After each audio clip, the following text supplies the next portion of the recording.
Hello नमस्कार good morning शुभ सकाळ सर्वांना। तर मी आज ना कुप्पा मासा आणलेला आहे। कुप्पा माशाचं कालवण बनवणार आहे। तर श्रावण संपलेला आहे आणि आज आहे तो बुधवार आहे।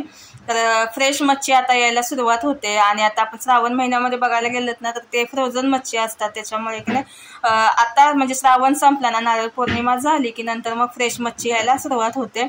तर खूप छान फ्रेश असा कुप्पा मासा भेटलेला आहे। तर मी आता घेऊन आले आणि ह्याचे ना आता मीडियम मध्ये मी पीस करून घेतलेले आहे।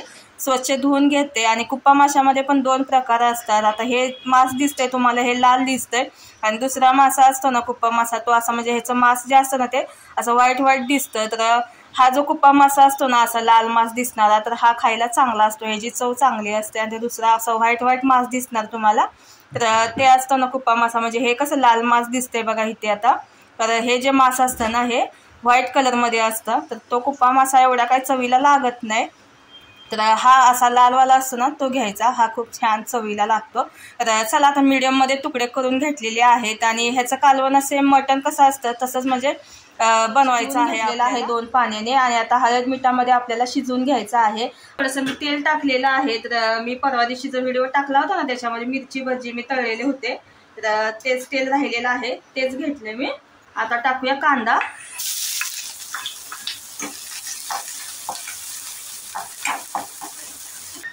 कांदा भाजलाय, आता टाकायचा आहे कुप्पा माशाचे तुकडे।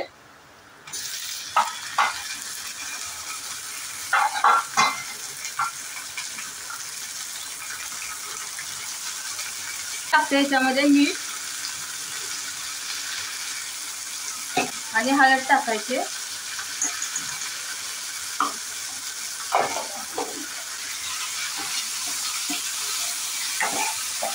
तर आता हळद आणि मिठामध्ये चांगलं मिनिटभर परतून घ्यायचं।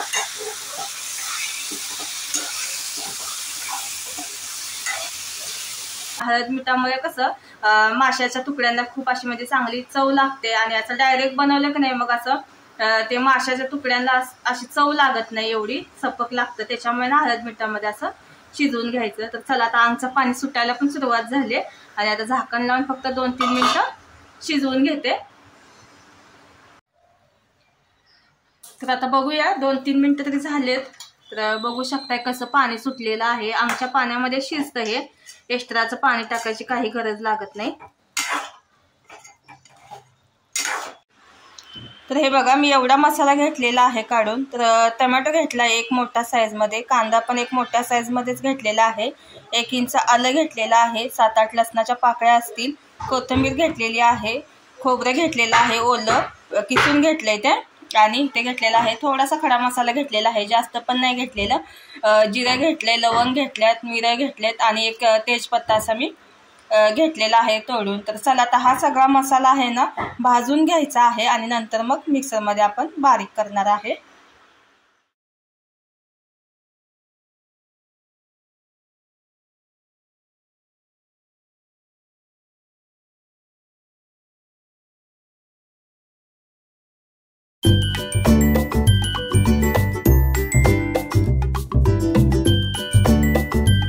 तर बघा मसाला थंड झालाय आणि आता ह्याच्यामध्ये टाकायचे आहे कोथिंबीर आणि आता हे मिक्सर मध्ये चांगलं बारीक वाटून घ्यायचं आहे। जास्त असं जाडजाड नाही ठेवायचं, एकदम बारीक वाटून घ्यायचं आहे। तर आता मी पाणी टाकून ह्याच्यामध्ये वाटून घेते। तर बघा मसाला पण मी बारीक वाटून घेतलाय, एकदम बारीक पेस्ट करायची, जास्त जाडसर नाही ठेवायचं। आणि मटण तर शिजलेलं आहे कुप्पा माशाचं।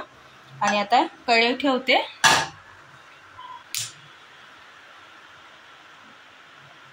आता टाकूया तेल।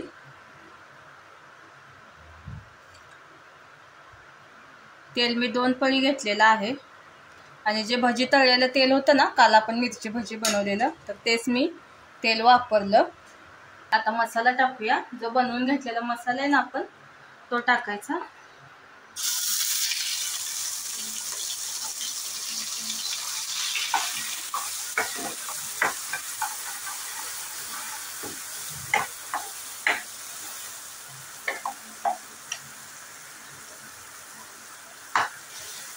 तर मी यातला एवढा मसाला थोडासा ठेवून दिलेला आहे, जास्तीचा मसाला वाटतोय मला, त्याच्यामुळे नाही थोडासा मसाला मी ठेवलाय। कडधान्याच्या भाजीला किंवा असं आपण अंड्याचं वगैरे आमटी बनवायला लागलो ना तेव्हा हा मसाला वापरू शकतो. 3 ते 4 दिवस चांगला फ्रीजमध्ये राहतो. जेवढा लागेल तेवढाच घेतलेला आहे मसाला मी, कारण का आता कसं दुपारचं जेवायला कोण नसतं, मी एकटीच असते. प्रियांश पण गेला स्कूलमध्ये, मिस्टर गेलेत कामावरती. आता संध्याकाळी ते आले तर एकच टाइम म्हणजे जेवता, म्हणजे जेवण होतं संध्याकाळचं. ते सकाळचं काही टिफिन घेऊन जातात आणि संध्याकाळचं मग, त्याच्यामुळे मी काही जास्तीचं बनवत नाही. तर मसाला चांगला आपण तेल सुटूपर्यंत साईडनं परतून घ्यायचा आहे. आणि आता ह्याच्यामध्ये ना हा फिश करी मसाला टाकणार आहे. आचीचा खूप छान मसाला आहे हा. तर आचीचा मसाला आहे हा, खूप मस्त आहे. तर एक पॅकेट मी टाकून देते ह्याच्यामध्ये. तर कलर खूप भारी येतो या मसाल्याने. आजकाल काय सगळे मसाले मार्केटमध्ये अवेलेबल असतात. पहिला कसं चिकन करी मसाला फक्त भेटायचा, आता फिश करी मसाला पण भेटतो.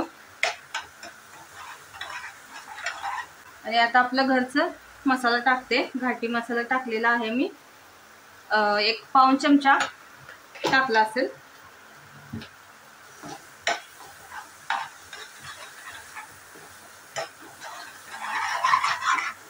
कुप्पा माशाचं हे तुकडे आहेत हे टाकून घ्यायचं आहे मसाल्यामध्ये. आणि मसाल्यामध्ये पण मग 1 मिनिटभर चांगलं परतून घ्यायचं.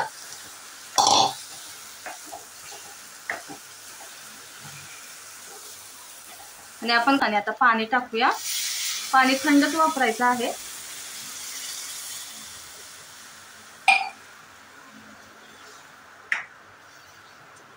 तुम्हाला जसं घट्ट पातळ हवं तसं तेवढं तुम्ही पाणी टाका.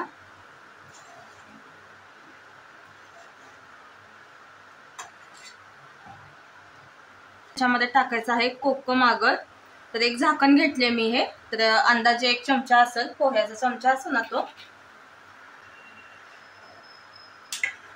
आणि आता टाकायचे आहे कोथिंबीर.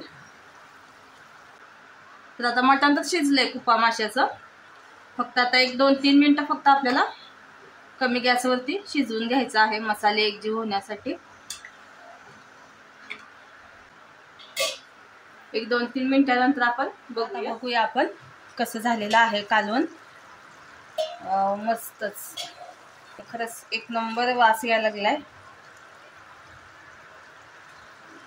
तर बघू शकता किती छान मस्त झणझणीत कुप्पा माशाचं कालवण तयार झालेलं आहे.